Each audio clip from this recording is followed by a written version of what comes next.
Nilagyan ng ano para ano maganda ang kuha. Braso mo. Kaya siguro hindi ka na gusto ni iwan na. Tanay pag ako dinag-anan nito. Ito maputi. Hindi pantay po man yung ano mo. Ang hirap. Hindi alam naman ang ano mo. Mahirap lang ako. Ayaw mo ba? Papahilot na ito ng ano pa.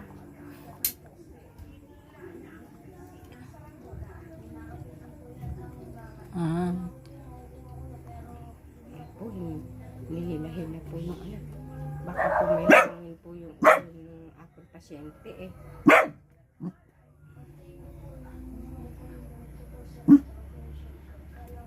Oh, yun dyan mama. Ang sarap. May bandang tuktok. Eh, may lamig ka nga. Ah. Kain kang yelo ay.